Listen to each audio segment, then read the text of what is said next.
Gravando, então hoje a gente vai falar a primeira parte do assunto. Hoje a gente vai falar a primeira parte do assunto, que é a bioquímica da saliva, e semana que vem a gente continua com a parte da bioquímica do suco gástrico, ok?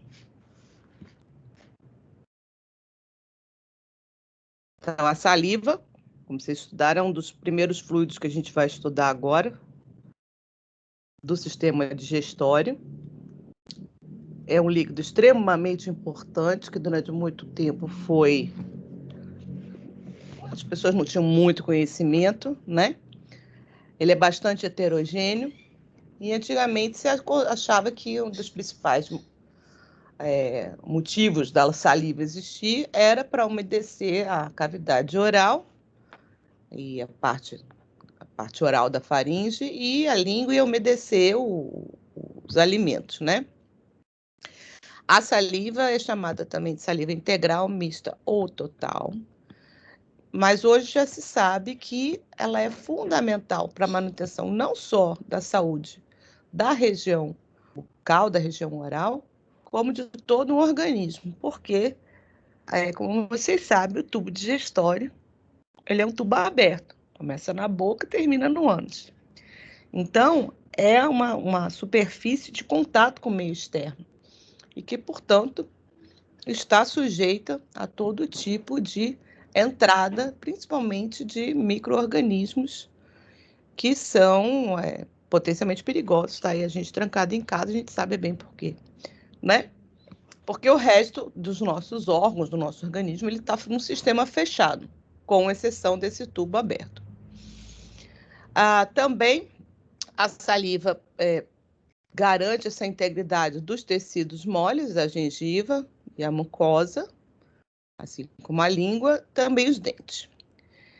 Então, a composição, a concentração e o fluxo salivar, eles são determinantes para você ter ou não, para você desenvolver ou não, uma das principais doenças que acomete a cavidade oral, que é justamente a cárie. Não é a única, a gente vai comentar um pouquinho hoje sobre as outras. Então, tá. Uma das funções é essa, a autolimpeza da boca, pelos movimentos mastigatórios. Então, qualquer resíduo que fique nos dentes, que fique na boca, a saliva, como ela está sendo produzida em um fluxo constante, conforme a gente fala e tal, ela vai ajudando nessa limpeza, não somente de uma forma mecânica, mas também através de processos bioquímicos importantes que a gente vai discutir hoje. Também a saliva, fundamental para o processo de digestão dos polissacarídeos digeríveis, obviamente, né? Que são principalmente o amido e o glicogênio. A gente vai falar mais na frente sobre isso. Com relação à digestão de outros componentes, a saliva tem uma participação menor, né? Mas com relação ao metabolismo de glicídios, vocês devem lembrar disso lá da bioquímica, a saliva é fundamental para esse processo de digestão.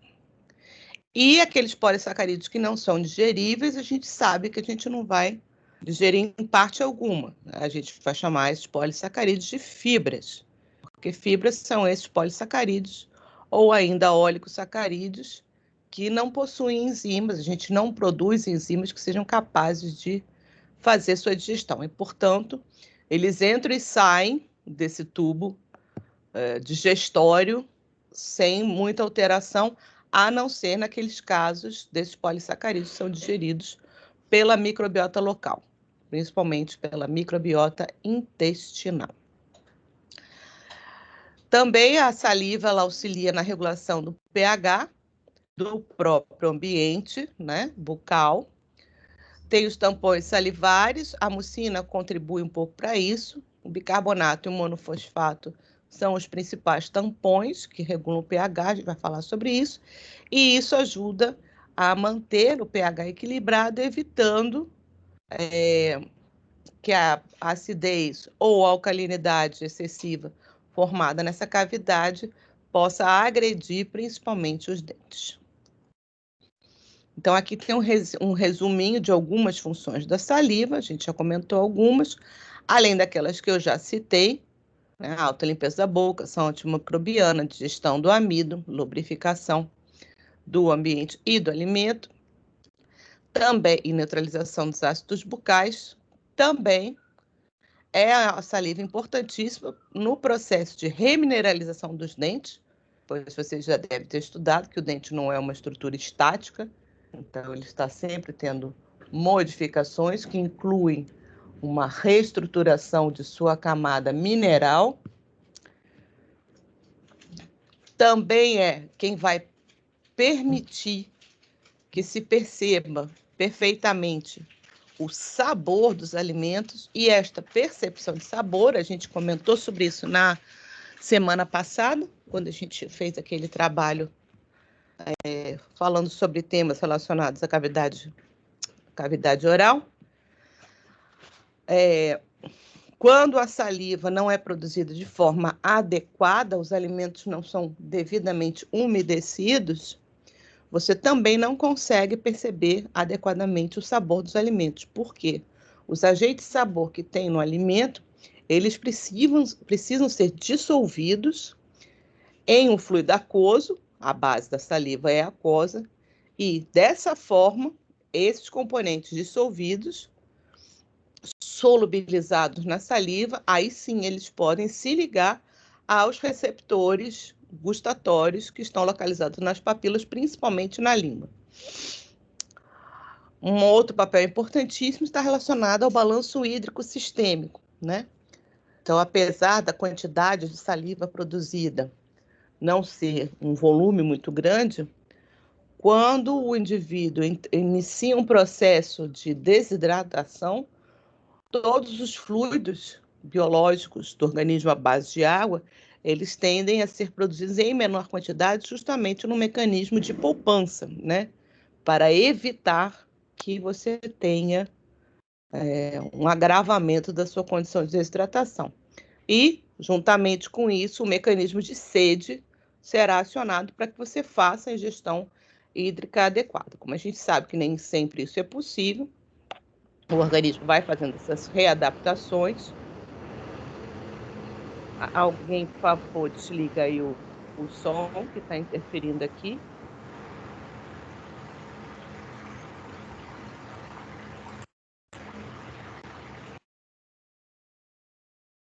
Obrigada.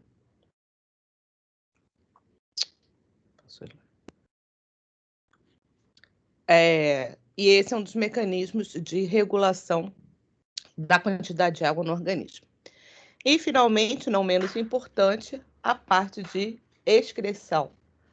A função salivar, dentre uma das suas funções, está associada também à eliminação de algumas substâncias tóxicas.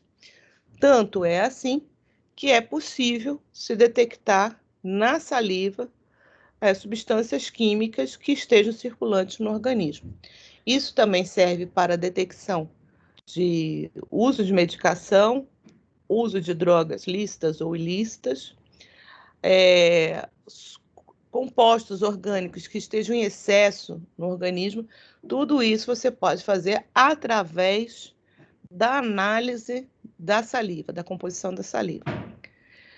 Então, hoje a saliva também é muito utilizado na parte de laboratorial da bioquímica clínica para avaliação de uma série de componentes. E a gente também vai falar um pouquinho sobre isso mais na frente, certo? Com relação à importância clínica, então, assim, ver esta composição, a quantidade de saliva e a sua qualidade, né, sua análise qualitativa, ela vai ser bastante importante em casos de pessoas com xerostomia, que a gente vai falar um pouquinho sobre isso, mas que é essa condição onde o indivíduo tem uma secura, uma produção inferior ao que deveria de saliva, isso provoca uma secura na boca. A outra questão está associada à proliferação bacteriana, porque, como a gente já falou, é a saliva a grande protetora da cavidade oral, pela enormidade de proteínas que a gente vai ver hoje. A gente vai ver algumas das milhares de proteínas que tem, e são milhares de proteínas que a gente tem na saliva com essa proteção antimicrobiana. Isso tudo vai acabar conduzindo ao aumento da frequência da cárie, da incidência de cárie, sempre que houver uma redução da quantidade de saliva, por essa mesma razão, tanto pela questão da proteção antimicrobiana, quanto pelas relações associadas ao tampão, o sistema tamponante. Pode haver ulcerações e infecções de tecidos orais de modo geral, além da cárie, pelo mesmo motivo, pela falta de lubrificação e pela proteção antimicrobiana insuficiente. Dificuldades para mastigar, deglutir e falar. Então, vocês devem se lembrar de um trecho que a gente leu semana passada que falava sobre disfagia em idosos, e a gente vai ver que essa questão da disfasia, que está associada a isso, a mastigação e deglutição, e também dificulta a fala, muitas vezes está associada a uma xerostomia que é secundária, por exemplo, ao uso de medicamentos. A gente já vai ver. Então, está aqui. Efeitos colaterais de medicamentos são uma das razões mais comuns da gente observar alterações no fluxo e na composição salivar. Isso, obviamente, que não está associado a processos cancerosos, por exemplo, associados às glândulas. Então, alguns fatores afetam o fluxo salivar não estimulado, ou seja, é aquele fluxo salivar que ocorre de forma espontânea. A posição com que o indivíduo está, se ele está em pé, sentado ou deitado, esse fluxo salivar, ele não estimulado, ele pode se alterar. E isso é comum, se observa isso, que quando o indivíduo passa muito tempo deitado, esse fluxo salivar ele é alterado, diferente de quando ele está em pé ou sentado, tá? Isso, mais por uma questão de você ter uma deglutição aumentada da saliva do que pela própria composição, pela produção em si. Alguns medicamentos interferem diretamente nessa produção, dentre esses, anticonvulsivos, antidepressivos, antihistamínicos, antihipertensivos, ansiolíticos, moduladores de apetite, diuréticos e calmantes. Então, percebam aqui, nesse conjunto de medicamentos que tem aqui, daqui eu destaco os antihipertensivos e os diuréticos. Ambas as drogas são muito utilizadas em tratamento de hipertensão arterial, que é mais comum em indivíduos de maior idade. Então, esses dois grupos de medicamentos reunidos, geralmente, estão associados à xerostomia que se observa em idosos. Também em pessoas com atopia, né, que são essas condições alérgicas, principalmente a rinite alérgica, que é uma das mais comuns. Os antihistamínicos, de um modo geral, tendem a alterar a quantidade do fluxo salivar. Também, então, é observado, se verifica isso, é comum que esses antihistamínicos provoquem um certo ressecamento de boca e nariz, e isso tem a ver com o efeito central na produção da saliva. Tá? No mais, ansiolíticos, antidepressivos e calmantes, de modo geral, são todos da classe de drogas psiquiátricas, assim como anticonvulsivos, que são drogas que atuam no sistema neurológico, no sistema nervoso. Então, como o controle da produção e do fluxo salivar é dado pelo controle central muito diretamente, todas essas medicações que interferem na neuroquímica acabam de uma forma mais ou menos intensa, atrapalhando a produção de saliva. Tá? Então, geralmente, esses medicamentos todos, eles diminuem, em geral, o fluxo salivar. É o efeito colateral mais comum. Também sabe-se que esse fluxo salivar, ele pode e é estimulado, e isso faz parte do próprio processo digestório em si, né?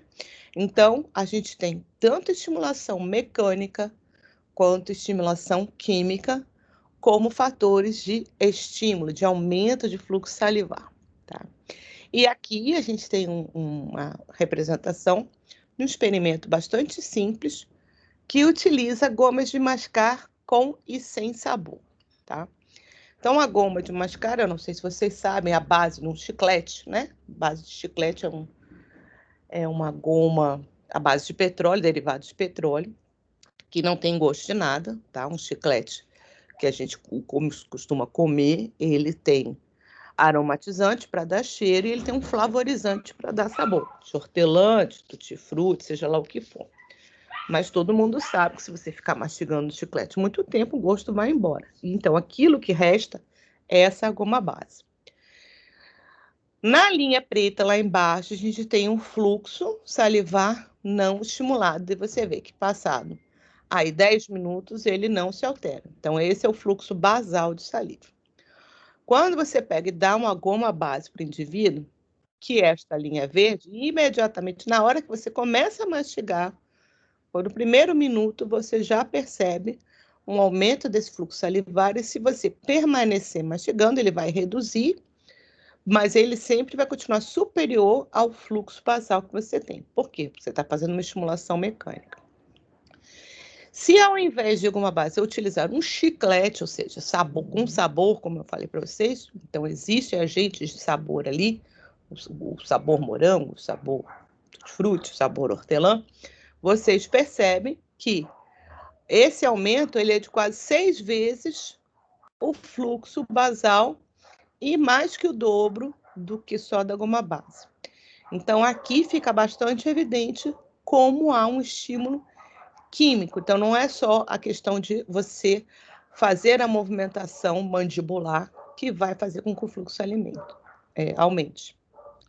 A fala em si, então, já faz essa movimentação, ela é, então, um fator que estimula a salivação, o que é importantíssimo, pois se você tiver o ressecamento da boca na hora que você fala, e todo mundo já passou por isso em algum momento, isso impacta diretamente na saída de sua voz, né? É aquele momento que o indivíduo engasga, que está com a garganta seca. Você vê que é muito comum quando uma pessoa vai dar uma palestra, se coloque ao lado um copo d'água, ou a pessoa, um professor, leve a garrafinha d'água, porque uma pessoa que vai falar durante muito tempo, ela, às vezes, vai ter, principalmente se for num ambiente com ar-condicionado, que já propicia maior ressecamento das cavidades, tanto oral quanto nasal,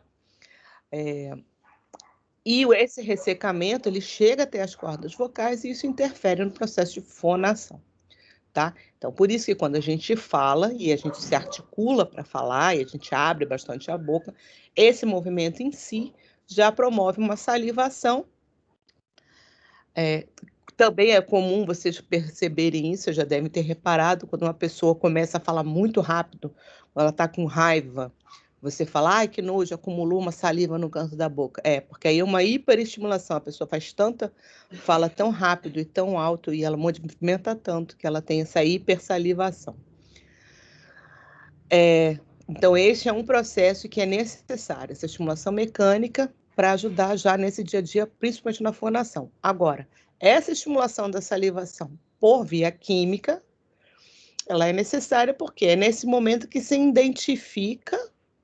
fez um barulhinho aqui. Caiu a internet? Não. Vocês estão me ouvindo?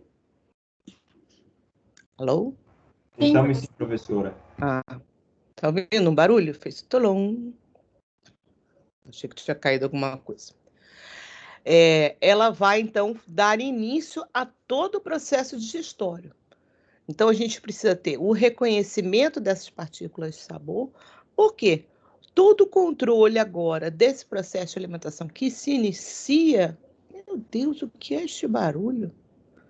Que se inicia durante a salivação, a boca, né? A partir da mastigação do alimento. Ai, gente, peraí, só um minutinho. Deixa eu ver o que está acontecendo aqui. Tem alguma coisa aqui que está apitando. Deixa eu sair desligando os programas. Olha lá. Não é o fone descarregado não, professor? Se fosse em fio. Ah, será? Peraí. Pode crer. É isso mesmo. Merda. Oi, estão me ouvindo? Sim. Estamos sim, prof. Ficou mais baixo ou dá para ouvir bem? Tá igual, tá ótimo. Ah, ótimo. Não, é exatamente isso. Está acabando a carga do fone de ouvido. Bom, continuando. O que dizia eu? Como o controle central, o controle de todo o processo digestório é central, então, essa percepção de qualidade e quantidade de alimentos que vai estar entrando no organismo é importante justamente para poder estimular a produção de outras secreções que vão ser fundamentais para que seja satisfatório e completo o processo de solubilização, digestão e absorção dos nutrientes que estão vindo da dieta. Certo? Então, aqui, os mais evidentes influenciadores químicos da salivação estão aqui. São esses sabores mais extremos, como a alta acidez, que a gente encontra nos alimentos cítricos, por exemplo. Também encontra no vinagre, que também tem o sal. Então, os alimentos salgados, com bastante sal. Quanto mais sal, maior a salivação. Os alimentos amargos, aqui está mostrando o jiló, mas não é só o jiló que tem essa capacidade, outros alimentos possuem esse amargor. E também os alimentos doces, porque isso vai dar uma indicação de que componentes estão lá e o quanto eles precisam ser solubilizados e, obviamente, a diferença que vai dar. Quando você come um alimento doce, ele vai lhe dar uma indicação de quanto de glicose há naquele ambiente. E isso, por exemplo, tem que ser altamente coordenado depois, já após a absorção, as quantidades de insulina que o indivíduo vai produzir. Se você come um alimento salgado com excesso de sódio, por exemplo,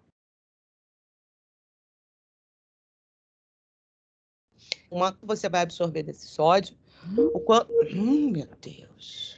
O quanto... Caiu aqui, voltou?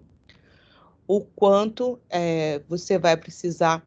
Isso vai contribuir, por exemplo, até para a absorção de glicose. Como vocês já viram, o transporte de glicose vai ser mediado por sódio aqui no intestino também, né? Quando ele for absorvido de sódio com a glicose, que é através de um transportador tipo SGLT. E por aí vai. A idade, ela também altera um pouco esse fluxo salivar. Essa relação ela é diretamente proporcional com a idade inferior com 15 anos, tá? Mas em pessoas sadias, esse fluxo salivar depois dos 15 anos, ele não deve se alterar, ele deve se manter constante, a não ser que o indivíduo apresente alguma doença ou que ele faça uso de medicamentos. E é isso que se observa. Então, onde se diz, é porque é fisiológico, a gente viu isso naquele texto lá. É fisiológico que o indivíduo idoso apresente disfagia. Não, não é fisiológico. O que ocorre é, geralmente, indivíduos mais idosos começam a ter falência de determinados sistemas e, na maioria das vezes, eles fazem tratamentos para evitar esses problemas. As coisas mais simples que a gente viu estão associadas ao controle da pressão arterial, o que faz com que o indivíduo passe a fazer uso diário de medicamentos que vão influenciar e vão reduzir esse fluxo salivar. Então, essa é uma das principais causas dessa redução de fluxo salivar com a idade. Então, tá lá. Esse processo de redução de saliva, da produção de saliva, é o que chama de hipossalivação. Os 3 grupos que mais têm sido causadores, que mais se vê nas pessoas que estão com hipossalivação, são justamente antidepressivos, antihistamínicos e antihipertensivos. Outras situações também podem provocar isso, como o caso, por exemplo, de radioterapia na região de cabeça e pescoço. Quando é que se vai fazer isso? Em tratamentos de câncer de cabeça e pescoço, o indivíduo tem que se submeter à radioterapia e também se observa, provavelmente por conta da irradiação das glândulas salivares, que vão acabar sendo afetados, e você vai perder parte desse tecido durante essa radioterapia. que é um processo de doses repetidas e altas de radiação, vai ocorrer a hipossalivação. Na AIDS também se observa isso. As razões pelas quais isso acontece eu não sei dizer para vocês.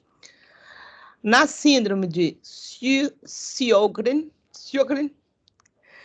essa síndrome é uma doença autoimune, mas geralmente ela ocorre como consequência de outras doenças autoimunes, como lúpus e artrite reumatoide. E nessa síndrome você observa tanto a hipossalivação quanto a redução do fluido lacrimal. E dessa forma você tem a xerostomia e a xeroftamia. No diabetes mellitus também há hipossalivação, e isso obviamente em diabéticos não tratados, e isso está associado àquele mecanismo que eu falei para manter manutenção do balanço hídrico, já que no diabético não tratado geralmente ocorre poliúria. E a poliúria faz com que ele perca muita água, e uma das coisas que o organismo faz para tentar contrabalançar isso é diminuir a produção de saliva. Também pela presença de cálculos nas glândulas salivares, isso é um processo que não é totalmente raro, isso ocorre, né? E a gente viu que esse fenômeno, a gente já comentou quando falou sobre cálculos renais, isso é um processo de cristalização, então geralmente são sais inorgânicos, podendo ou não ter sais orgânicos associados, mas sempre vai ter algum íon inorgânico associado a ele, causando precipitação desses sais e formação desses cálculos que, quando depositados em determinados órgãos, geralmente, determinados tecidos, geralmente diminui a função. Nesse caso, nas glândulas salivares, isso vai diminuir a salivação. E na doença de Parkinson, como a doença de Parkinson também é uma doença de fundo neurológico e o tratamento inclui uma série de medicamentos, há ainda essa discussão se é a doença em si que causa a hipossalivação ou o tratamento para a doença de Parkinson que causa. Porque geralmente quem apresenta a doença de Parkinson, logo de cara, quando se recebe o diagnóstico, já começa o tratamento. E as drogas que são usadas para tratamento de Parkinson também podem interferir na salivação. Então, essa condição de hipossalivação vai conduzir à xerostomia, que é essa síndrome de boca seca. Essa xerostomia ela é muito mais comum nos indivíduos acima de 65 anos, então cerca de 30%, mas, de novo, isso geralmente está associado a essas causas subjacentes, ou a presença dessas doenças. Então, Parkinson, por exemplo, é uma doença que é mais comum em pessoas mais idosas, por exemplo. A hipertensão, mas aí vem pela questão do uso de medicação. O diabetes mellitus tipo 2, por exemplo, geralmente ocorre numa fase mais adulta. E isso tudo pode ser, então, o que leva à hipossalivação e à xerostomia. O que você vai perceber quando o indivíduo está com xerostomia? Como é que você vai verificar isso e o que você tem já de complicação? Então, a mucosa da boca fica toda seca e dolorida, porque você começa a ter a agressão pela própria fala, por qualquer alimento. Então, se o indivíduo come um pão, por exemplo, um pão com uma casca dura, isso pode provocar uma agressão e ele vai perdendo até a vontade de comer. Essa sensação de queimação da mucosa da língua, isso é comum, porque ela vai ficar menos protegida, porque a saliva também tem uma função protetora, principalmente pela mucina, que a gente vai ver. Então, ela fica mais sujeita a microagressões, que vão causar essa sensação de queimação. Dificuldades na fonação, na deglutição e diminuição do paladar, que é disgeusia. Isso tudo é muito ruim no idoso, porque isso dificulta a sua interação social e, porque ele conta da fala, e dificulta a sua alimentação, consequentemente sua nutrição. Um idoso que já não tem um organismo que funciona muito adequadamente, já faz uso de medicação. Se ele ainda não se alimenta direito, a tendência que ele tenha um agravamento dos seus sintomas originais e ainda aparecimento de outros é muito grande. Então, isso é uma questão que deve ser bem percebida e alguns tratamentos são utilizados, inclusive a administração do que se chama de saliva artificial, que é um fluido que é preparado com uma composição, claro que não é igualzinha, né? Mas principalmente para essa parte de viscosidade, de umectação, e isso é dado para o indivíduo para que ele possa artificialmente fazer essa umectação da boca com essa saliva artificial. A sede, obviamente, é uma resposta direta a qualquer ressecamento da boca e da cavidade oral da faringe. Os lábios também precisam dessa umidificação constante.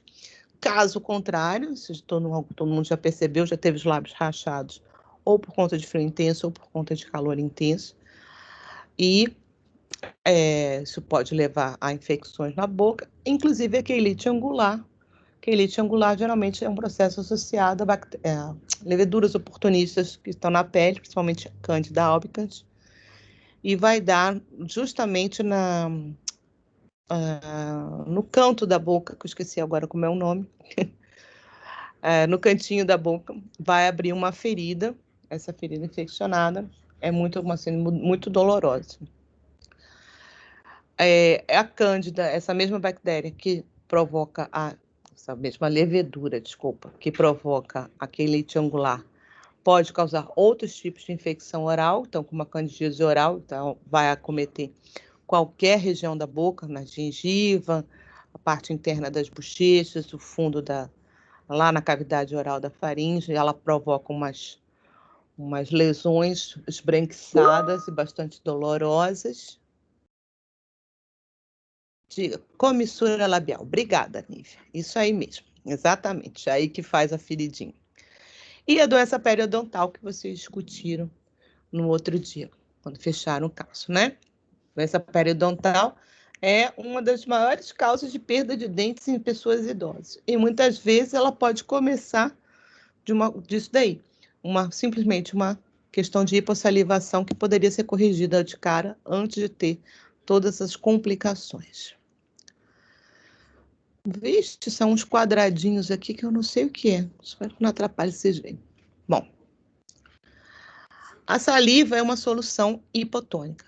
Por quê? A composição de sódio cloreto dela é bastante inferior à do plasma. Aliás, como a saliva é feita dos componentes que estão no plasma, ela sempre vai ter todos esses componentes em quantidades inferiores que estão no plasma. Então, não só esses íons orgânicos, mas também quanto as outras substâncias bioquímicas que estão no sangue, elas vão aparecer na saliva, mas sempre em quantidades menores, tá? Mas é fato, o que há no sangue deverá aparecer na saliva. Por isso até que tem essa questão da análise bioquímica da saliva, onde você pode determinar substâncias que estão em excesso ou ainda a presença de drogas no sangue. Por quê?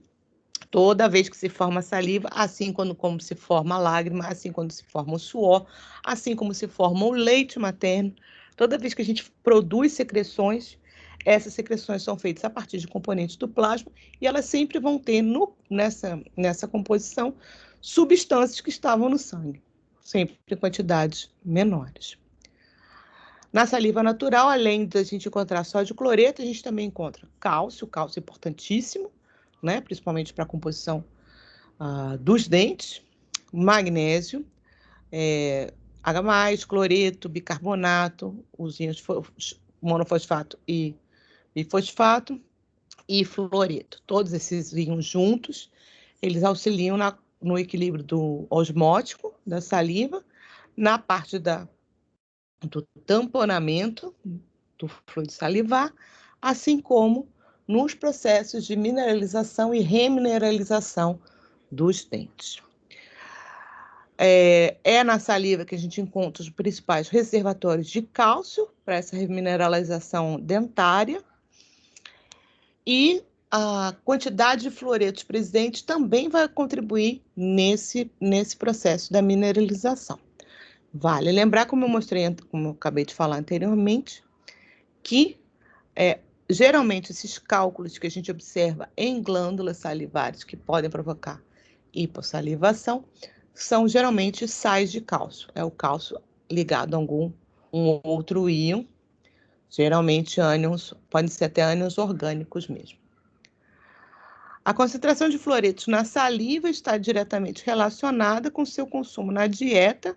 Então, esse fluoreto ele vem em alguns alimentos e também nos produtos de higiene oral. Então, vocês sabem que a gente utiliza pastas, essas pastas para escovar os dentes, e elas contêm monofluorfosfato de sódio, que é justamente para garantir que, se você não tiver esse fluoreto em quantidade suficiente na água ou na alimentação, você vai ter aquilo ali. Mas a água tem que ser fluoretada também, e isso é uma forma de se garantir a saúde bucal da população de modo geral.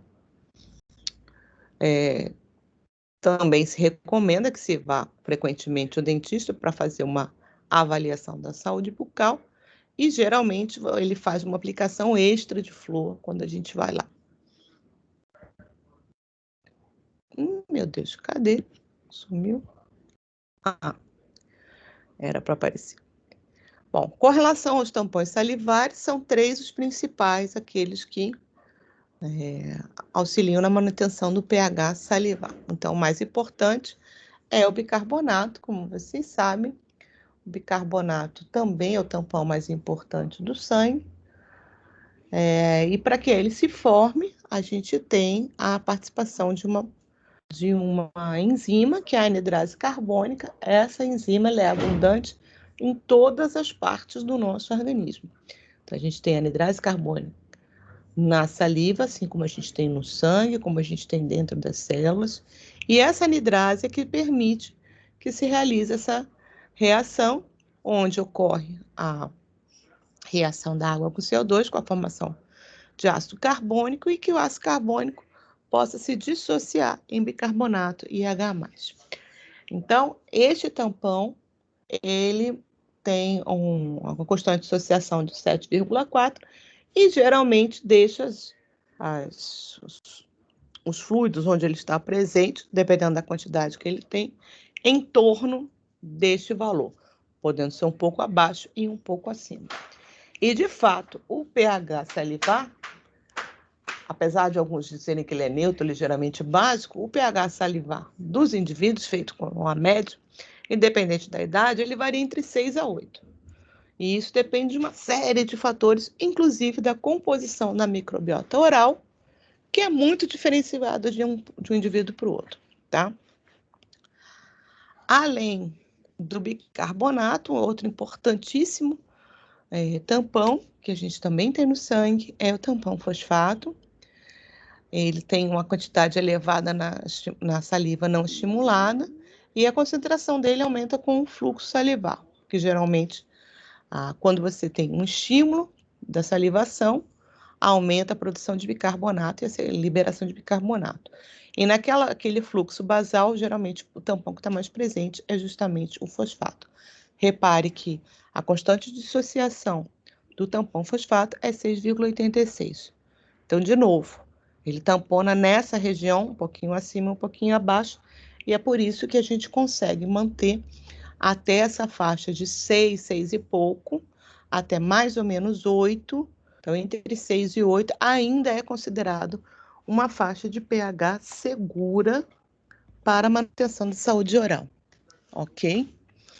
Além desses 2 tampões, que são os tampões inorgânicos, a gente também tem algumas proteínas, principalmente aquelas ricas em histidina, que é um aminoácido com característica mais básica, que também funciona como tampão em determinados momentos, assim como algumas bactérias que estão presentes na microbiota oral, pelo seu próprio metabolismo, elas produzem e secretam substâncias como alguns aminoácidos livres, aminoácidos básicos, peptídeos, algumas proteínas, ureia, que faz parte do seu metabolismo, e isso tudo contribui para essa regulação deste pH.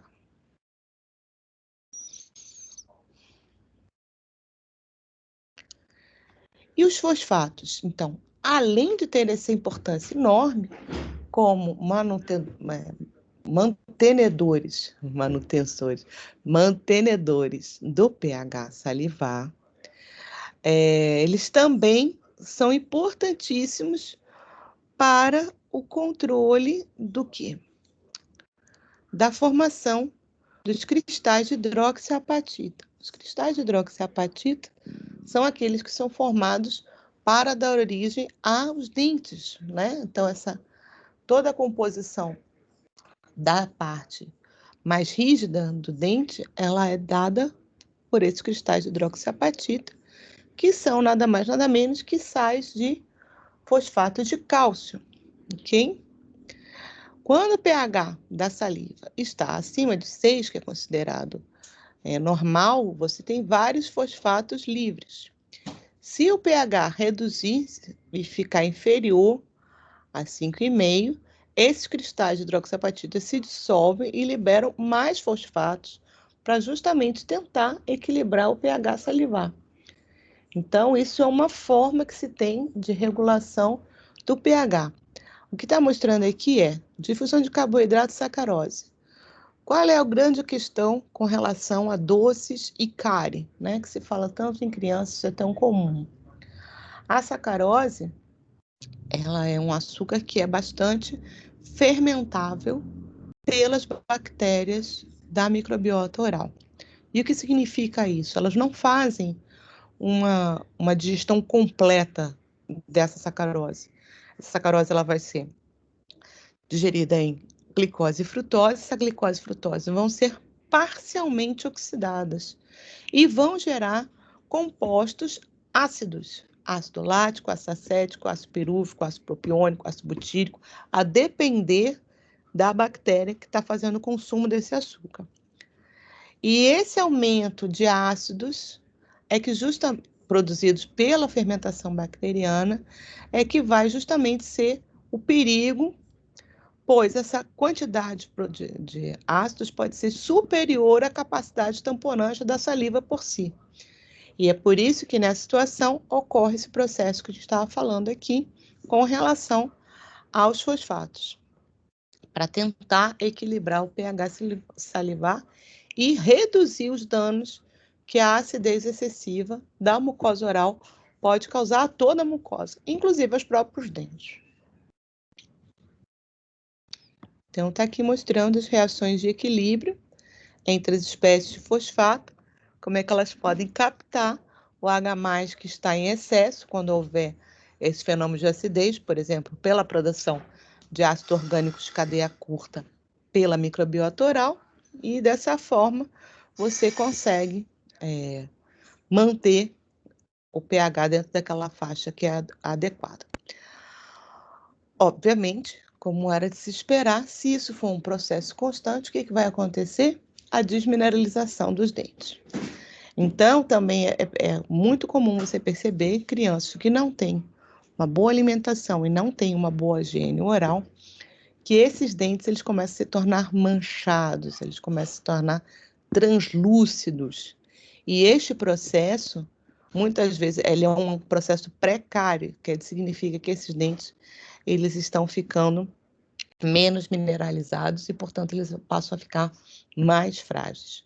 Por isso, da importância da higiene bucal adequada e, igualmente, uma dieta adequada, uma redução de doces, bebidas adocicadas, etc., e a escovação adequada. Muito bem. As glândulas salivares, então, não são as únicas, mas são as principais produtoras do volume total de saliva. Então, não só em quantidade com relação à água, mas com boa parte das proteínas que estão nessa composição salivar e esses vários íons que a gente já citou. As glândulas parótidas, que são as maiores delas, são puramente serosas, então é a parte aquosa que é rica em amilase, e mais boa parte dessas proteínas de ação antimicrobiana. As submandibulares, elas são consideradas mucocerosas, e a parte da produção de mucina, principalmente, está associada a essas glândulas. Então, essa é a responsável pela viscosidade, que é importantíssima, da saliva. E as sublinguais e as outras glândulas menores são mucoceroses, dão cerca de 5% da secreção salivar. Dos componentes bioquímicos que não são a parte proteica, que a gente vai ver mais detalhes aí na frente, que estão presentes na saliva de um modo geral, são esses aí. A glicose, como eu falei para vocês, como a gente sempre tem glicose no sangue, a gente só não tem glicose no sangue quando a gente morreu, né? Mas enquanto a gente está vivo, a gente tende a ter, mesmo em jejum, cerca de 70 miligramas por decilitro de glicose. Já na saliva, a gente vai ter cerca de 1 miligrama por cento, né? Então, óbvio, é uma quantidade inferior à que tem no sangue. Se essa quantidade de glicose aumentar no sangue, ela também aumenta na saliva. Isso é perceptível. A glicose também é o principal substrato para a via glicolítica, explica a formação do ácido lático, está relacionado ao processo bioquímico da cárie dental. Então, essa glicose que normalmente já tem na saliva, que é porque vem da composição, ela veio do sangue, quer dizer, então mesmo em jejum você terá essa glicose presente lá, ela serve ali para manter essa microbiota oral, tá? O problema não é a gente ter a microbiota, assim, a gente deve ter porque ela mantém um equilíbrio. O problema é a gente ter ela em desequilíbrio, em quantidades aumentadas, e de algumas bactérias e outros micro-organismos que são mais prejudiciais do que aqueles que compõem a microbiota residente, lembrem-se.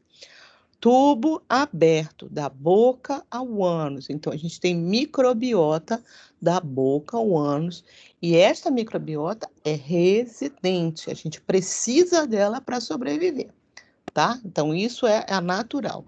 O que não pode? Ter um aumento indiscriminado dessas substâncias, então elas têm que estar, as espécies têm que estar em equilíbrio com as outras células do seu organismo, e algumas bactérias, algumas leveduras, etc., não devem fazer parte dessa microbiota, ok? Elas não são aquelas residentes, e essas são as causadoras de maiores problemas.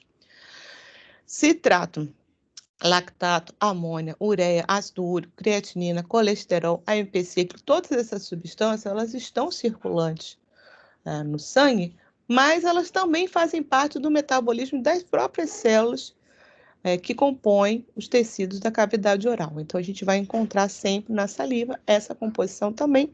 Isso também, tanto citrato quanto lactato, por exemplo, eles contribuem para esse tamponamento da saliva. E com relação às proteínas da saliva, a gente podia fazer um seminário sobre proteínas da saliva. A gente já se conhece mais de 100 proteínas. 10% proteínas estão associadas à digestão, que não quer dizer que ela seja importante. Na verdade, a gente tem uma função de amilase, basicamente glicosidase, e a glicosiltransferase para digestão dos sacarídeos. Existem algumas poucas outras, mas são insignificantes. A parte dela está associada à purificação das viscosidade, tem a saliva, e para a antimicrobiana. Então, a anidrase, carbono trepado. Proteína rica já é outra coisa. O slide aqui deu erro. Corrigir. Anidrase, carbono, proteína rica é outra, tá? Anidrase, carbono tá pela comportamento e a rica. Tá travando bastante, eu não tô conseguindo entender. Como? Tá travando a voz da senhora. Ai, meu Deus. É para todo mundo. Quem tá falando? Não. Para mim também. Para todo mundo, eu Para acho. mim também. Para mim também. Mas o tempo começou agora. Começou quando a senhora passou para esse slide. Proteína da.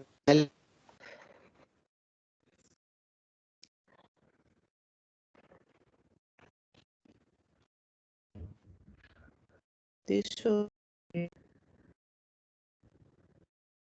tentar conectar o telefone para você.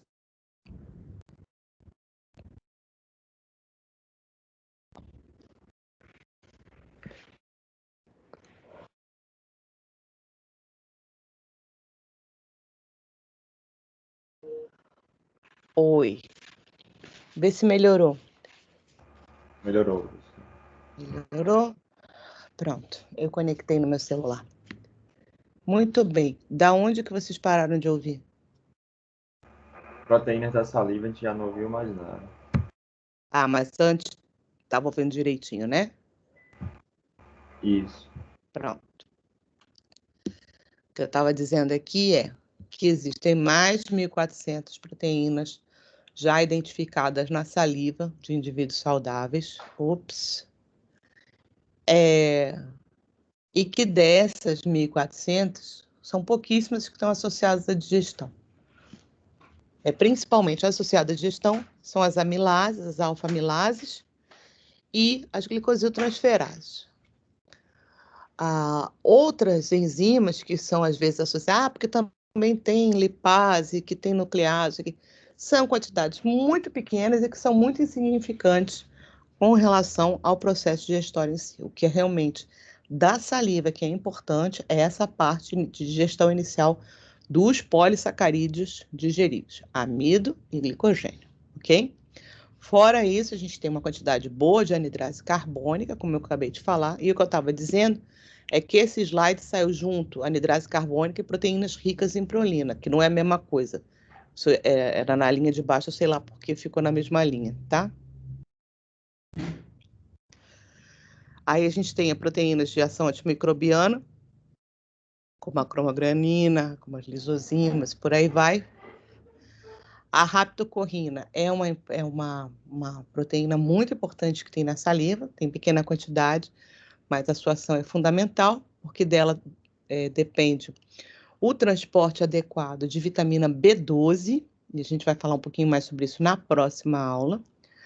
As mucinas, que estão em grande quantidade, que são as responsáveis pela viscosidade da saliva, mas também a gente vai ver que elas têm um papel bastante importante na atividade antimicrobiana, e mais essas outras todas, imunoglobulinas, glicoproteínas, as ricas em prolina, aí, tá vendo? Era aí de baixo, não sei o que lá em cima está escrito isso.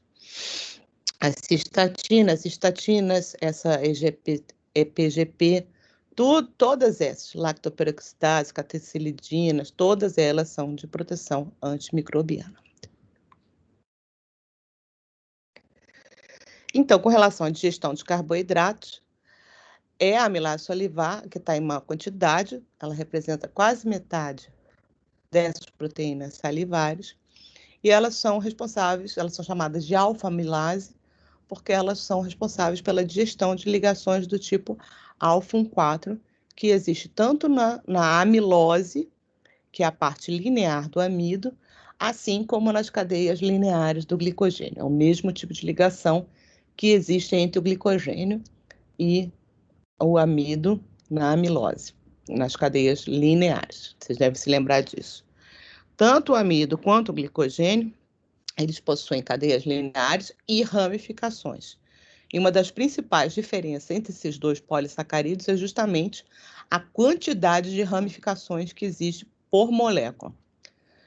Então, a cada 24, 30 resíduos de glicose ligados através de ligações alfa-1,4, você tem uma ligação alfa-1,6 que dá origem a uma ramificação no amido. Já no glicogênio, essas ramificações elas aparecem a cada 8 a 12 resíduos de glicose. Então, a gente tem muito mais ramificações no glicogênio do que no amido, e isso tem totalmente a ver com a origem, né? O glicogênio ele é somente de origem animal, como o amido é só de origem vegetal. Como nos vegetais isso fica armazenado em estruturas que não tem nenhum tipo de limitação de tamanho, né? Porque nos grãos eu posso fazer mais grãos e nos tubérculos eu posso crescer mais tubérculos, isso já não se verifica em animais. Em animais, esse glicogênio ele é armazenado no interior das células, no citossol das células. E a síntese de glicogênio, como vocês devem se lembrar, ela é associada a uma proteína específica chamada glicogenina, que dá uma delimitação de tamanho. Então, quanto mais ramificado for esse glicogênio, otimiza o espaço em que ele é armazenado, e por isso tem essa diferença. Mas com relação às ligações alfa-4, se eu tiver ingerido um glicogênio e ele estiver disponível para digestão ainda na boca, que geralmente não vai estar, porque ele vai estar no interior da célula animal, a não ser que ela tenha sido bastante processada, tipo uma carne moída que foi frita, etc., você pode ter liberação disso. Geralmente a gente vai ter a digestão mais do amido, mas não impede que tenha do glicogênio também, tá? Essa alfa-amilase, ela vai seguir digerindo o amido que tiver disponível, essas cadeias lineares, até meia hora, mais ou menos, dentro do bolo alimentar, porque quando esse bolo alimentar chega ao estômago, ele vai começar a ser umedecido pelo suco gástrico. O suco gástrico, que é rico em HCl, e a alfa-amilase, o pH ótimo de ação dela é até 5, mais ou menos. Ela não funciona abaixo disso. Como o pH do suco gástrico ele fica em torno de 2, geralmente ela é inativada assim que ela entra em contato com o suco gástrico. Mas aí não tem importância, porque depois você vai ter a amilase pancreática para continuar a digestão desse amido. Então, aqui está só representando os produtos da digestão da alfa-amilase.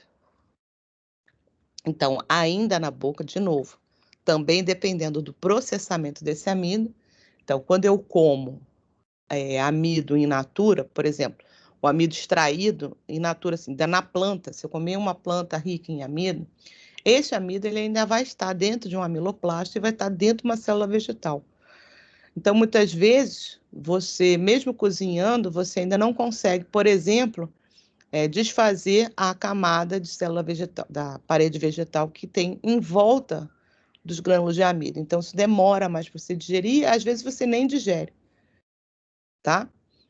Agora, se eu tenho um alimento bastante cozido, esse amido ele está mais disponível. Se eu, ao invés de estar comendo, por exemplo, um grão de arroz, eu estiver comendo uma farinha, um bolo, um pão, então esse amido ele já foi extraído de dentro da célula vegetal, ele já foi umedecido, ele já foi cozido, ele já foi totalmente desnaturado e ele fica mais similar a essa estrutura que está representada aí com essas bolinhas azuis. Ele fica com as suas ligações alfa-4 totalmente disponíveis e nessa situação, você comendo amido ainda na boca, você consegue fazer uma digestão que leve até glicose livre. A glicose livre ela já vai sendo absorvida, inclusive na própria cavidade oral. Não é uma absorção assim muito pronunciada, mas é o suficiente para que a gente consiga, nosso sistema nervoso central consiga perceber a qualidade do alimento que você está comendo. Além disso, outros produtos que a gente vai ter dessa digestão são esses produtos de digestão parcial, que é a maltose, que é esse disacarídeo de glicose com ligação alfa-4, a maltotriose, que é esse trissacarídeo, e acima disso a gente tem outros oligosacarídeos que a gente chama genericamente de destrinas. Então, quando você vê esse termo destrina, são oligosacarídeos de 4 ou mais subunidades. Então, eles têm destrinas superiores e inferiores. Isso tem a ver com peso molecular. Então, se forem oligosacarídeos pequenos, são os inferiores, se forem muito grandes, são superiores. E a gente também tem o que se chama de destrina limite, que é o quê? É justamente quando vai tendo a digestão dessas camadas lineares até chegar na ramificação, que aí nesse desenho está representado pela bolinha azul escura. Então, onde tem a bolinha azul escura é onde apresenta-se essa ligação alfa-1,6 da ramificação. E para a digestão disso aí especificamente, eu preciso de outra enzima, que é uma glicosidase específica que vai atuar na ramificação, tá?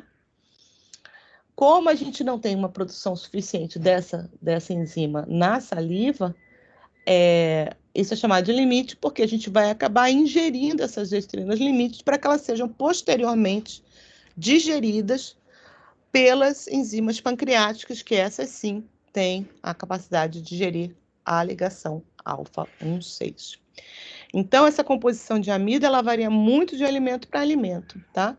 Então, tem alimentos, dependendo da fonte do amido, esse amido ele é mais rico em ramificações e, por isso, ele vai produzir mais destrinas limites. E tem outros que têm menos ramificações e vão produzir menos destrinas limites. O que isso influencia? Na velocidade dessa digestão desse polissacarídeo, assim como na capacidade de absorção dos açúcares desse alimento.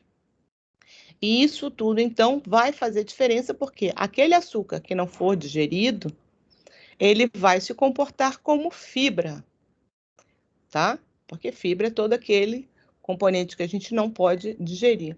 E essas fibras, geralmente, elas vão funcionar para a nossa microbiota, principalmente intestinal, como pré-bióticos. Vocês sabem o que é um pré-biótico?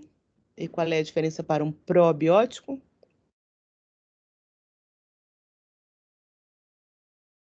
Vocês estão aí?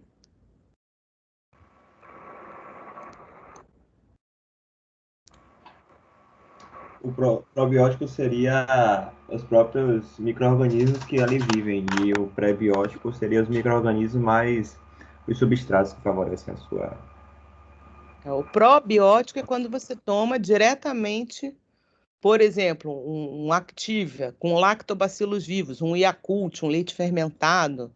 Agora tem esse negócio de kefir, né? É quando você toma, você ingere a bactéria viva, tá? A bactéria ou a levedura, seja lá o que for.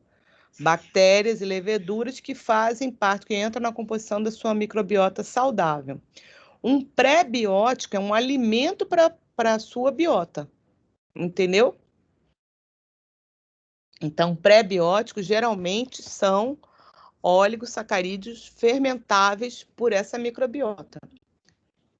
O que eu estou dizendo, então, é que parte dessas destrinas vão funcionar como pré-bióticos, porque a gente não vai digerir, mas essa microbiota vai digerir e vai fermentar isso daí. E isso é importante também para a manutenção da nossa microbiota. Por isso que amido não é tudo igual, por isso que não é assim, é tudo igual, batata inglesa, batata doce, arroz, cereal integral, não integral, é tudo a mesma coisa. Não é a mesma coisa, porque principalmente pela diferença de qualidade e quantidade de fibras e de qualidade de fibras pré-bióticas ou não, porque há fibras que não são pré-bióticas, tá? Não é toda fibra que é pré-biótica. Para ela ser considerada, a fibra ser pré-biótica, ela tem que ser fermentável por bactérias da sua microbiota. Conseguiram entender essa diferença? Espero que sim. Ninguém falou nada, vou passar adiante. Muito bem. Proteção antimicrobiana salivar. Aqui tem algumas das enzimas, das proteínas e enzimas que têm essa ação antimicrobiana. E eu vou falar sobre algumas delas que têm assim, um papel já mais conhecido e bem descrito há algum tempo. Bom, uma das formas que você tem de fazer essa proteção antimicrobiana... Só um minutinho, gente.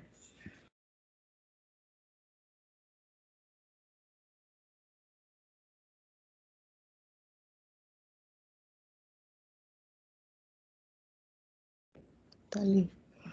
Uma das formas que você tem de fazer essa proteção antimicrobiana é fazer a aglutinação desses micro-organismos por substâncias pegajosas. Então, a mucina, ela tem essa característica, né, de fazer um arraste físico, um aprisionamento dessas bactérias.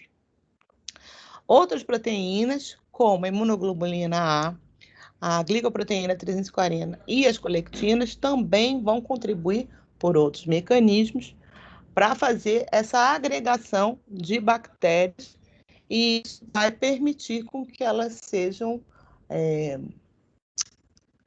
inativadas. A gente vai ver agora.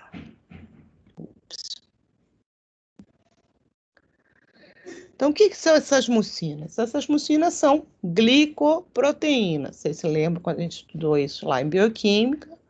né? Que a gente tem as glicoproteínas e as proteoglicanas. Sempre são associações de proteínas e açúcares.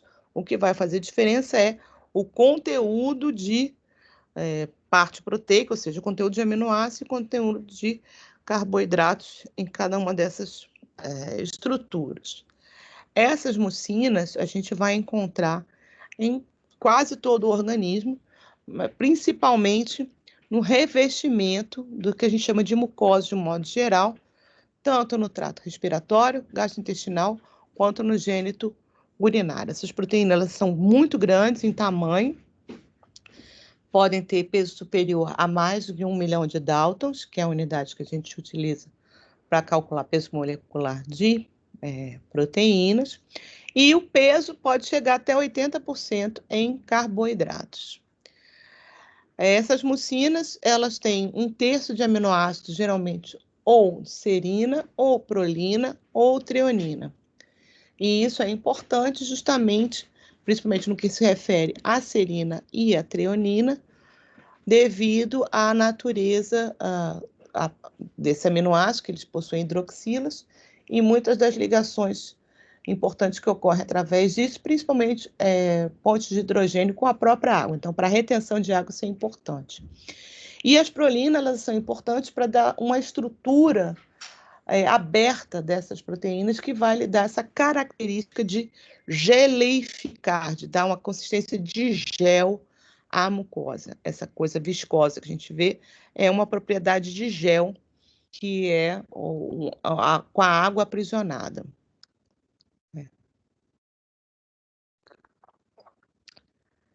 Devido à maioria dos oligosacarídeos carregarem um ácido siálico, para quem não sabe, é esse açúcar ácido que é característico na presença nas mucinas. Então, ele é uma glicose que, além disso, tem um grupamento amida e um grupamento carboxila mais, isso é característico, que também é chamado de ácido N-acetilneuramínico, é o ácido siálico. Deixa ele com essas cargas negativas, e essas cargas negativas fazem com que essa estrutura dessa proteína ela sempre esteja aberta. Então, ela funciona como uma esponja. Quando você pega uma esponja, de tomar banho, de lavar louça, se você mergulhar ela em água, ela vai absorver bastante água, porque ela tem essa capacidade. Quando você tira a esponja de dentro da água e bota numa superfície, a água escorre, mas parte da água fica retida lá dentro. Então, essa é uma característica comum destas proteínas do tipo mucino. E isso é que vai dar essa característica viscosa que a gente observa nas secreções de modo geral, inclusive na saliva. Isso permite uma maior lubrificação, uma maior capacidade de retenção de água, evita o atrito entre os tecidos e, entre outras coisas, também permite fazer essa retenção mecânica das bactérias e outros micro-organismos quando eles adentram pela cavidade oral. Na saliva, então assim, a gente tem mucina em várias regiões. Na saliva, a gente tem 2 tipos principais de mucina, a MUC5B e a MUC7. Dependendo do livro ou da bibliografia que vocês virem, isso ainda pode estar com o nome antigo, que era MUC1 e MUC2. A diferença de uma para outra está relacionada ao tamanho, né? A MUC5B ela é menor, ela é maior, e a MUC7 é menor, ela tem baixo peso molecular. A MUC5B tem muitos resíduos de açúcar mais hidrofóbico, ele tem menos, não é tão retentor de água quanto a outra, dá mais viscosidade e elasticidade. E essas MUC7 de baixo peso molecular, elas já se apresentam na forma monomérica, tem cadeias laterais mais curtas, e essa é a principal, a MUC7, que está mais ligada à atividade antibacteriana. Então, a MUC5B está mais ligada à propriedade de viscosidade da mucina na saliva, enquanto que a MUC7 tem mais essa capacidade, mais essa atividade antibacteriana, porque ela se liga e retém bactérias, possivelmente patogênicas, entre elas o Streptococcus mutans, como está aí mostrado. Das proteínas totais salivares, cerca de 20% a 30%, então, são de mucina. Então, a gente vê que a gente tem muita amilase e depois a gente tem muita mucina. Também já foi demonstrado que tanto a MUC5 quanto a MUC7 também acabam ajudando na proteção contra infecções por vírus, tá? Então, tem vários trabalhos mostrando diversos tipos de vírus, e eu acho que até alguém me perguntou isso no outro dia, com relação foi até de AIDS, acho que foi o Saulo, me perguntou se alterações da saliva propiciariam mais risco de contaminação por sexo oral, e com certeza um dos motivos é esse, por essa proteção antiviral que a saliva tem. A imunoglobulina A, que é uma globulina secretória salivar, ou seja, ela é secretada na saliva. A gente encontra 3 tipos de imunoglobulina na saliva, IgA, IgG e IgM, mas a que está em maior quantidade é justamente essa IgA, cerca de 60% é de IgA.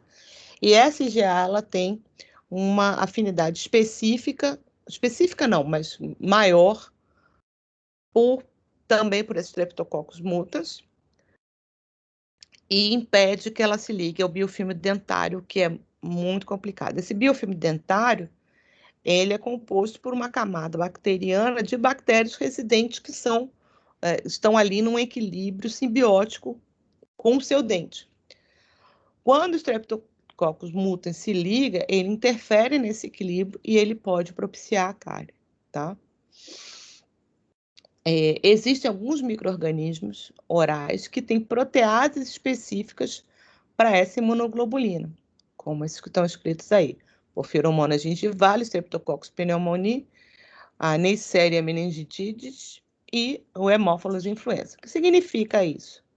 Significa que quando eles entram, essa proteção ela já não é eficaz, porque eles são capazes de digerir e ela vai perder a sua capacidade de fazer essa agregação que impediria a ação da bactéria. E aí tem aí um exemplo que mostra bem isso.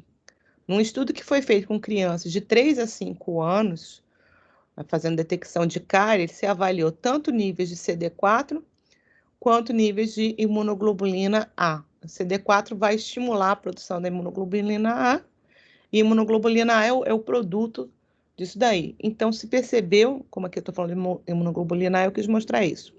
Nos pacientes, no grupo que apresentava cárie, os níveis de imunoglobulina A era em torno de 1 nanograma por mililitro. Enquanto que nos indivíduos, nas crianças de 3 a 5 anos que não apresentavam cáries, isso era 80 vezes maior. Certo? O que isso indica? Que realmente há um papel protetor fundamental, principalmente no que se refere à cárie, na quantidade de imunoglobulina A. Agora, por que é que essas crianças tinham esses valores tão baixos? É um caso a se investigar, né? E aí vocês veem como isso é relacionado a cáries, mas isso, obviamente, também vai impactar em outros tipos de doença. Como vocês viram aqui, várias bactérias podem ser impedidas de entrar no organismo através desses componentes da saliva. Outra proteína é a aglutinina, chamada também de aglutinina de parótida em algumas biografias. Ela é uma glicoproteína, chama de GP340, para o tamanho dela, e ela é muito parecida com uma proteína surfactante, saiu errado aí a digitação, uma proteína que chama SPD, que se encontra no pulmão. Ela é sintetizada pelas glândulas serosas, células serosas das glândulas submandibulares, sublinguais e parótidas.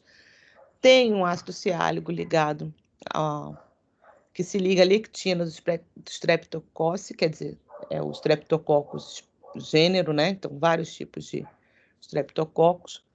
E quando essa aglutinina ela se liga, ela funciona como se fosse um marcador que vai induzir a fagocitose por neutrófilos e macrófagos que estão presentes ali também na saliva, para poder fagocitar e acabar com esse perigo dessas bactérias que estão lá. Essa proteína ela tem alta afinidade por cálcio, então ela também se liga aos Streptococcus mutans, aos salivares e aos sex, são os 3 principais causadores de cárie, por exemplo. As colectinas do tipo C, oxe, meu Deus, saiu cortado aqui. Elas têm como objetivo a ligação, tá cortada ali, a ligação a bactérias, levando à aglutinação das suas estruturas. Então, elas se ligam aos carboidratos que estão em diferentes tipos de bactérias, compondo aquela camada de lipopolissacarídeo. Essa do tipo C reconhece manose e frutose, são 2 tipos de monossacarídeos, que geralmente não são encontrados em superfícies mamíferos. Tá? Então, isso faz essa diferenciação, provoca também a aglutinação, e isso auxilia nesse processo de fagocitose e depuração desses micro-organismos. Então, aqui está mostrando a estrutura dessas colectinas, também são chamados de MBL, eu só chamei a atenção aqui para vocês, porque isso saiu na Nature Reviews Immunology. O papel dessas colectinas tem sido agora bastante destacado, agora que está se entendendo, está se vendo a importância dessas colectinas, elas são encontradas em diversas partes do organismo, não só na saliva. A lisozima é uma das primeiras proteínas descritas com ação bacteriana e, na verdade, apesar dela ter sido, ela é uma das poucas proteínas que mantém uma nomenclatura antiga, dado o seu uso tão constante.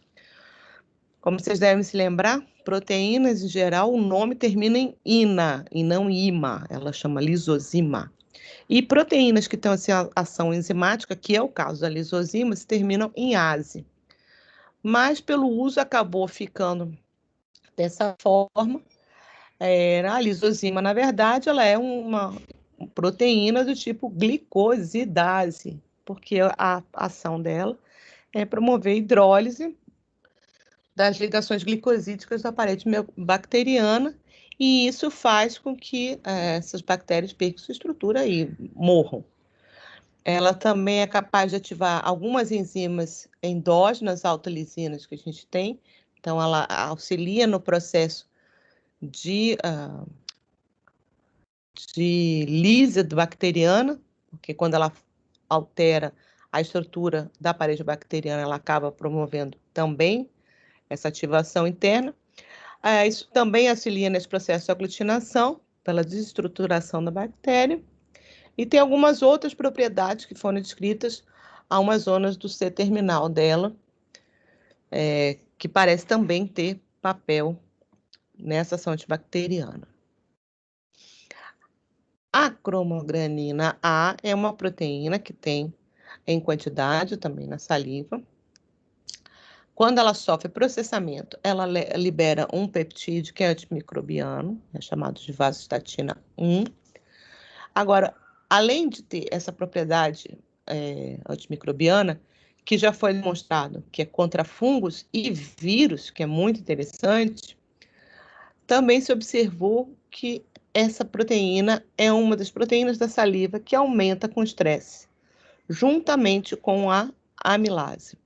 Repare aí embaixo, nessa tabelinha que tem aí, que é de um artigo bastante interessante, ele mostra que o estresse tem impacto sobre o aumento da amilase e sobre o aumento da cromogranina A. E que isso é mais perceptível na saliva do que até o próprio cortisol, que é o hormônio que está associado ao estresse. Então, é possível você fazer a avaliação do índice de estresse do indivíduo medindo, por exemplo, esses 2 biomarcadores na saliva, cromogranina A e a alfa-amilase. Então, além do papel que ela tem essa importância hoje, ela está sendo pesquisada para você poder fazer monitoramento de estresse em indivíduos, estresse emocional.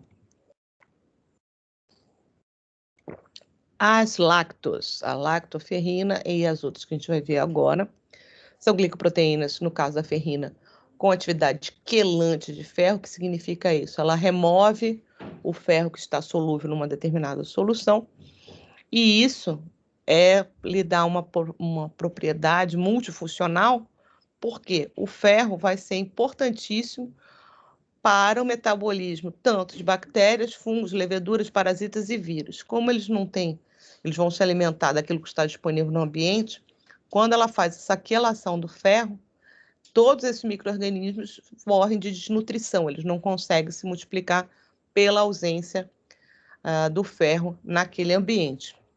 Então, ela também possui atividade anti-inflamatória e imunomoduladora. Essa ligação ocorre diretamente com a parede bacteriana também, e ela é independente dessa atividade quelante de ferro, que já dá essa sua atividade antibacteriana, ela é bactericida quando ela se liga a essa parede bacteriana, impedindo a multiplicação desse micro-organismo. Também inibe a ligação dos Streptococcus mutans na hidroxiapatita, impedindo que ele se associe ao biofilme, e também impede o seu consumo de glicose. Então, vocês veem que assim, essa bactéria ela é bastante importante na saúde oral, mas que a gente tem vários mecanismos de defesa contra ela. Logo, quando há o surgimento da carne, não é simplesmente por uma alimentação inadequada, etc., mas é também porque essa saliva não está com uma composição adequada. E aí o que tem que se verificar é por que é que essa saliva está com uma composição inadequada, o que foi que gerou isso. A lactoferrina também agrega bactérias e ativa fagócitos, e quando essa proteína é processada, ou seja, quando ela começa a ser digerida, via pepsina, ou seja, quando ela é ingerida com a saliva, e aí ela é quebrada em peptídeos, e depois pela tripsina já no intestino, ela vai gerando peptídeos. Desses peptídeos que são gerados, ela gera 1 de 40 resíduos que tem atividade bactericida de amplo espectro. Então, olha que coisa linda. Tanto na saliva ela tem atividade antimicrobiana, como mesmo depois, quando ela é processada, ela segue no estômago e no intestino, ainda protegendo o seu organismo contra aquela bactéria que conseguiu driblar todas essas barreiras até o intestino. A lactoperoxidase e a mieloperoxidase também são importantíssimas. Elas produzem compostos bactericidas. A lactoperoxidase é sintetizada pelas glândulas salivares, enquanto a mieloperoxidase é produzida pelos polimorfonucleados. E elas contribuem para o ciclo do tiocianato. O tiocianato, ele é produzido através dessas enzimas. Ele é venenoso para as bactérias, mas, obviamente, as quantidades são tão pequenininhas que não fazem mal a gente.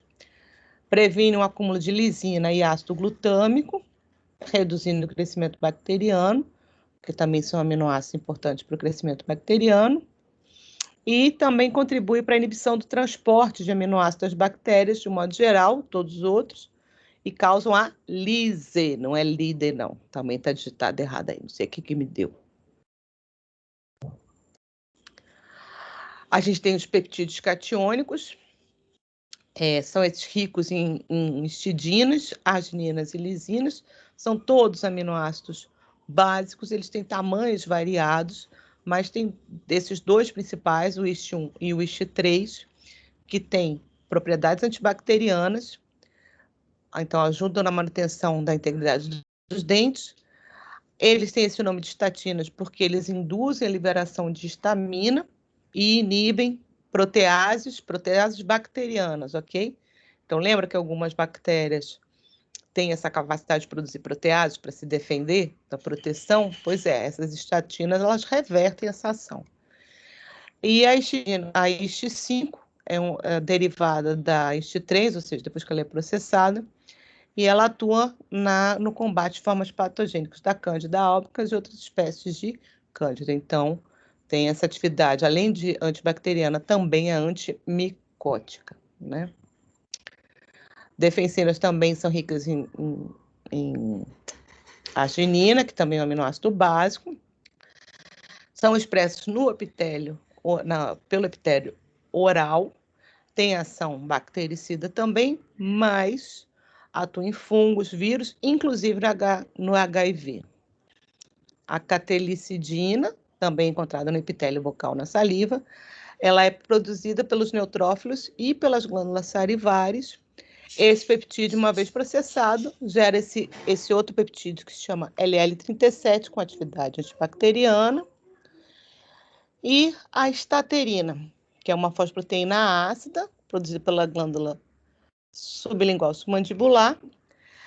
Ela impede a precipitação de sais de cálcio, então ela vai acabar atuando naquelas bactérias que estão no biofilme ligadas à superfície hidroxapatita. A VEGH, que é a proteína da glândula de Von Ebner, e a SLP1 são outras duas proteínas importantes. Essa VEGH, ela que vai responsável pela percepção de sabor amargo. Isso é um fator evolutivo importante, porque muitas vezes o amargor no alimento está associado a um processo já de decomposição. Quando o alimento começa a se estragar, ele começa a apresentar esse amargor. Então, isso é uma coisa importante, porque impede que você consuma um alimento que está estragado e geralmente cheio de bactérias, uma carga bacteriana maior do que o seu organismo consegue dar conta. Além disso, acredita-se que ele tenha, essa proteína ela tem atividade antiviral. Alguns testes mostraram que ele tinha ação sobre vírus DNA contra RNA, mas isso ainda estava sendo estudado. E a SLPI é uma inibidora de serinoprotease, tem atividade tanto antibacteriana quanto antiviral, porque essas serinoproteases são enzimas importantíssimas para tanto um quanto o outro nos processos de proliferação das bactérias, assim também como dos vírus. A quitinase, ela atua direto sobre quitina, não sei se vocês se lembram, mas a quitina é um polissacarídeo, um heteropolissacarídeo de superfície que a gente encontra tanto nos crustáceos quanto nos artrópodes, então todos os insetos. Tem na casca da barata, mas também tem na casca do camarão, do caranguejo. Então, essa enzima, ela, por exemplo, ajuda na digestão, uma quantidade pequena, né? Mas da casca do camarão, porque o resto que não for digerido vai ser considerado como fibra no seu organismo, mas é importante. Sim, é importante.